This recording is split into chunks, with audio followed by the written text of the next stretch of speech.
নাহমাদুহু ওয়া নুসাল্লি আলা রাসূলিহিল কারীম আম্মা বাদ। সম্মানিত উপস্থিতি, চলছে সরকারের ডাকু বাহিনী র্যাব, ডিবি আর সোয়াটের পাইকারি হত্যা, চলছে হলুদ মিডিয়ার যাত্রাপালা, চলছে ক্রিকেট নিয়ে উন্মাদনা। আর এসব তামাশার আড়ালেই ঢাকা পড়ে যাচ্ছে একটি গুরুত্বপূর্ণ সংবাদ, আর তা হলো ভারতের সাথে বাংলাদেশের প্রতিরক্ষা চুক্তি। এই চুক্তির ব্যাপারে শুনলেও এই চুক্তি সম্পর্কে সঠিক ধারণা হয়তো অনেকেরই নেই। সহজ ভাষায় বলি, হাসিনার সাথে দিল্লির মুশরিকরা চুক্তি করছে যে বাংলাদেশ ভারতের কাছ থেকে $50 কোটি বা 4,500 কোটি টাকা ঋণ নেবে। তারপর ঋণের এই টাকা দিয়ে ভারতের কাছ থেকে বাংলাদেশ অস্ত্র কিনবে, আর তারপর বাংলাদেশ এই ঋণের উপর সুদও দেবে। মাছের তেলে মাছ ভাজার কথা নিশ্চয়ই শুনেছেন, আর এটা হলো দাসের তেলে দাস ভাজা। এই চুক্তি অনুসারে বাংলাদেশের সেনাবাহিনী ভারতীয় মুশরিক সেনাবাহিনীর অধীনে প্রশিক্ষণ গ্রহণ করবে, তাদের সাথে নিরাপত্তা সংক্রান্ত তথ্য আদান প্রদান করবে এবং বিশেষ প্রয়োজনে বাংলাদেশের মাটিতে ভারতীয় সেনাবাহিনীর সাথে বাংলাদেশের বাহিনীর যৌথ অভিযানের প্রস্তাবনাও আছে। আর চুক্তি হলে এমন যৌথ অভিযানে বাংলাদেশের সেনাবাহিনীর উপর নেতৃত্ব দেবে ভারতের সেনাবাহিনী, অর্থাৎ এই চুক্তিতে বাংলাদেশের সেনাবাহিনীকে বিশেষ প্রয়োজনে সরাসরি ভারতের সেনাবাহিনীর অনুগত বানানোর প্রস্তাবনা আছে। সংকীর্ণ জাতীয়তাবাদী দৃষ্টিকোণ থেকে দেখলেও এই চুক্তি চরম অপমানজনক। সেকুলার জাতি রাষ্ট্রের অবস্থান থেকে দেখলেও এটা নিছক দাসখত দেয়া ছাড়া আর কিছুই না। কিন্তু সারাক্ষণ যারা দেশের সার্বভৌমত্ব, জনগণের সার্বভৌমত্ব নিয়ে জিকির করে, তারা আজ নিশ্চুপ। মানবরচিত সংবিধানে নামে মাত্র রাষ্ট্রধর্ম ইসলাম থাকা নিয়ে এদের সমস্যা, সুপ্রিম কোর্টে স্থাপিত মূর্তির বিরুদ্ধে বললে এদের সমস্যা, পাঠ্য বই থেকে নাস্তিক্যবাদী এবং ইসলাম বিদ্বেষী লেখা অপসারণ করতে বললে এদের সমস্যা, নারীরা হিজাব পরলে এদের সমস্যা, পুরুষরা দাড়ি রাখলে এদের সমস্যা, মুসলিমরা কোরবানি করলে এদের সমস্যা, মুসলিমরা আল্লাহ ও তার রাসূল সাল্লাল্লাহু আলাইহি ওয়াসাল্লামকে ভালোবাসলে এদের সমস্যা, মুসলিমরা ইসলাম মানলে তাদের সমস্যা। আর তাদের এত সব সমস্যাকে তারা যৌক্তিক প্রমাণ করতে চায় দেশপ্রেম, মুক্তিযুদ্ধের চেতনা আর রাষ্ট্রের সার্বভৌমত্বের কথা বলে। কিন্তু প্রতিরক্ষা চুক্তি নামক এই দাসখতের ব্যাপারে তারা একেবারেই নীরব, কারণ দেশের নাম জপ করতে করতে দেশকে বিক্রি করাই এদের কাজ। দেশপ্রেম আর মুক্তিযুদ্ধের চেতনার বুলি আওড়ানো এসব ভারতীয় দালালদের দিন যায় দেশ বেচে। তবে এখানেই শেষ নয়। এই চুক্তিতে শিল্পে সহযোগিতা, শিল্পের বিকাশে যৌথ উদ্যোগ, প্রতিরক্ষা প্রযুক্তি ও মহাকাশ প্রযুক্তি গবেষণা এবং সামুদ্রিক অবকাঠামো উন্নয়নে একে অন্যকে সহায়তার কথাও বলা আছে। এই চুক্তির মতো আর 49টি চুক্তি স্বাক্ষরের পায়তারা চলছে। দেশ ও জাতির অত্যন্ত গুরুত্বপূর্ণ এসব ক্ষেত্রে ভারত ঠিক কী ধরনের সাহায্য দিতে পারে তা সবারই জানা আছে। এদেশের অশীতিপর বৃদ্ধ থেকে কোলের শিশু পর্যন্ত সবাই বোঝে ঠিক কী ধরনের সহায়তা আমরা ভারতের কাছ থেকে পেতে পারি। বোঝে না কেবল চেতনাবাজ, শাহবাগী, কথিত সুশীল সমাজ আর আওয়ামী দালালরা। তবে যদি কেউ অবুঝ হয়ে থাকে বা ভারতের অনুগ্রহের কথা যদি কেউ ভুলে গিয়ে থাকে, তাহলে আবারও স্মরণ করিয়ে দিচ্ছি, এটা হলো সেই ভারত 1975 সালে পরীক্ষামূলকভাবে 41 দিনের জন্য ফারাক্কা বাঁধ চালু করার কথা বলেছিল। আজ 41 বছরেরও বেশি পার হয়ে গেছে, গড়াই নদী বিলুপ্ত হয়েছে, পদ্মা বিলুপ্তির পথে, নদীমাতৃক বাংলার উত্তরাঞ্চল মরুভূমিতে পরিণত হয়েছে, নষ্ট হয়েছে নাব্যতা, এ মাটির উর্বরতা, কিন্তু সেই 41 দিন আজও শেষ হয়নি। এই হলো সেই ভারত যারা পরিকল্পিতভাবে সুন্দরবন এবং বাংলাদেশের জলবায়ুকে ধ্বংস করার জন্য দালাল আওয়ামী সরকারকে দিয়ে রামপাল কয়লা বিদ্যুৎ কেন্দ্র তৈরি করাচ্ছে। এই হলো সেই ভারত যাকে বাংলাদেশের স্থলভূমি ও বন্দর ব্যবহার করতে দেওয়া হয়েছে, মাসুল ছাড়া ট্রানজিট দেওয়া হয়েছে, ভারতীয় প্রতিষ্ঠান ও চাকরিজীবীদের জন্য বাংলাদেশের বাজার উন্মুক্ত করে দেওয়া হয়েছে, কথিত সার্বভৌমত্ব তিলে তিলে সম্পূর্ণটাই বেচে দেওয়া হচ্ছে, কিন্তু তবুও তাদের কাছ থেকে তিস্তার পানি পাওয়া যায়নি। এই হলো সেই ভারত যারা বছরের পর বছর ধরে সীমান্তে পাখির মতো গুলি করে বাংলাদেশিদের হত্যা করছে।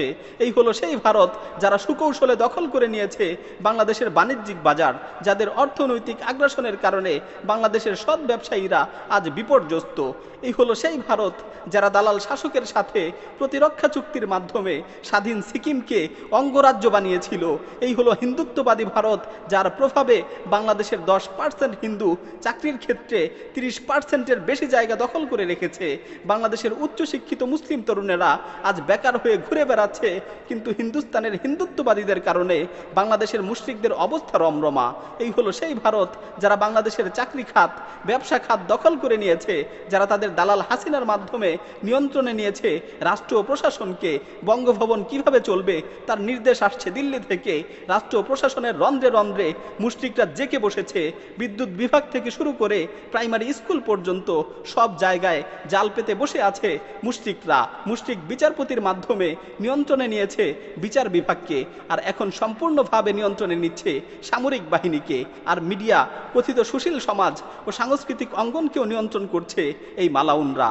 এই হলো সেই ভারত যারা স্যাটেলাইট চ্যানেলের মাধ্যমে পরিকল্পিতভাবে বাংলাদেশের মুসলিমদের মধ্যে জেনা ব্যভিচার, অশ্লীলতা, নির্লজ্জতার প্রসার করে চলেছে।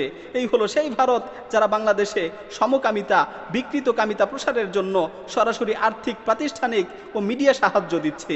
এই হলো সেই ভারত যার ভরসায় আজকে পরিমল, শ্যামল কান্তি আর বিপ্লব বিকাশ পালরা ইসলাম নিয়ে প্রকাশ্যে কটূক্তি করছে আর মুসলিম মেয়েদের ধর্ষণ করার মতো দুঃসাহস দেখাচ্ছে। এই হলো সেই ভারত যার ভরসায় আজকে বাংলাদেশের মুশরিকরা মুসলিমদের উপর ছড়ি ঘুরানোর সাহস করছে, রাস্তায় হোলি খেলার নামে পর্দানসীন মুসলিম নারীদের শ্লীলতাহানি করছে, জুম্মার নামাজের সময় উচ্চস্বরে গান বাজনা করছে, মুসল্লিদের উপর আক্রমণ করছে, মসজিদে তালা দিচ্ছে, মসজিদকে অপবিত্র করছে, প্রকাশ্যে কোরআন পড়াচ্ছে। লা হাওলা ওয়ালা কুওয়াতা ইল্লা বিল্লাহ। এই হলো সেই ভারত যেখানে নাপাক মুশরিক আদিত্যনাথের জনসভায় বলা হয় মুসলিম নারীদের মৃতদেহ কবর খুঁড়ে বের করে ধর্ষণের জন্য, আর তারপর সেই আদিত্যনাথ উত্তরপ্রদেশে মুখ্যমন্ত্রী নিযুক্ত হয়। এই হলো সেই ভারত যেখানে গরুর গোস্ত খাওয়ার অপরাধে, গরুর গোস্ত বিক্রি করার অপরাধে, পরিবহনের অপরাধে মুসলিমদেরকে পিটিয়ে হত্যা করা হয়। এই হলো সেই ভারত যেখানে আহমেদাবাদ আর মুজাফফরনগরে মসজিদের ভেতরে মুসলিম নারীদের ধর্ষণ করা হয়, আর ওই সময় মসজিদের মাইক অন করে রাখা হয় যাতে সব মুসলিমরা ধর্ষিতার আত্মচিৎকার শুনতে পায়, যাতে সব মুসলিমরা ধর্ষিতার আত্মচিৎকার শুনতে পায়। এই হলো সেই ভারত যেখানে গুজরাটে গর্ভবতী মুসলিম মায়ের পেট চিরে শিশুকে বের করে এনে তলোয়ারের মাথায় গেঁথে মুশরিকরা উল্লাস করে। এই হলো গুজরাটের কসাইয়ের ভারত, এই হলো শিবসেনার ভারত, এই হলো আরএসএস এর ভারত, এই হলো ব্রাহ্মণ্যবাদীদের ভারত, এই হলো হিন্দুত্ববাদীদের ভারত, এই হলো মুশরিকদের ভারত, এই হলো মালাউনদের ভারত। আর এই ভারত, এই হিন্দুত্ববাদ, এই ব্রাহ্মণ্যবাদী চক্রান্ত আজ গ্রাস করেছে বাংলাদেশের সমাজ, রাষ্ট্রের প্রতিটি ক্ষেত্রে। আর এই কফিনে শেষ পেরেক হলো এই সামরিক প্রতিরক্ষা চুক্তি। এই হলো মোদির ভারত, আর এই হলো হাসিনার বাংলাদেশ। এই হলো মুক্তিযুদ্ধের চেতনা, ধর্মনিরপেক্ষতা, রাষ্ট্র সার্বভৌমত্ব আর গণতন্ত্রের শাসন। হে আমার মুসলিম ভাই ও বোনেরা, হে মুহাম্মদ সাল্লাল্লাহু আলাইহি ওয়াসাল্লামের উম্মতেরা, সতর্ক হন, সতর্ক হন, কারণ আজ আমাদের আকাশে কালো মেঘের ঘন ঘটা। শত্রু চারপাশ থেকে আপনাকে ঘিরে ফেলেছে, প্রস্তুতি চূড়ান্ত করেছে, অস্ত্রে ধার দিচ্ছে, কিন্তু আপনি এখনো আসন্ন বিপদ সম্পর্কে গাফেল হয়ে আছেন। আপনি এখনো ঘুমিয়ে আছেন, আপনি বুঁদ হয়ে আছেন ভারতীয় সিরিয়ালে, ক্রিকেটে আর হলুদ মিডিয়ার বানানো কল্পকাহিনীতে। সতর্ক হন, এক প্রচণ্ড ঝড় ধেয়ে আসছে। এই দুর্যোগপূর্ণ মুহূর্তে কোনো দল, কোনো লীগ, কোনো নেতাকে আপনি আপনার পাশে পাবেন না। মালাউনদের আগ্রাসনের বিরুদ্ধে আপনার পাশে শুধুমাত্র আপনার তাওহীদবাদী মুসলিম ভাইকেই পাবেন। এই জাতীয়তাবাদী অর্থহীন পরিচয়কে ছুঁড়ে ফেলুন, সতর্ক হন, জাগ্রত হন আর ঐক্যবদ্ধ হন কালেমার পতাকা তলে, এবং প্রস্তুত হন, কারণ এক মহাপ্রচণ্ড ঝড় ধেয়ে আসছে, এক মহাদুর্যোগ ধেয়ে আসছে। এই প্রচণ্ড ঝড় আর মহাদুর্যোগকে সম্মিলিতভাবে প্রতিহত করতে হবে। এই প্রচণ্ড ঝড় আর মহাদুর্যোগকে ঐক্যবদ্ধভাবে প্রতিহত করতে হবে।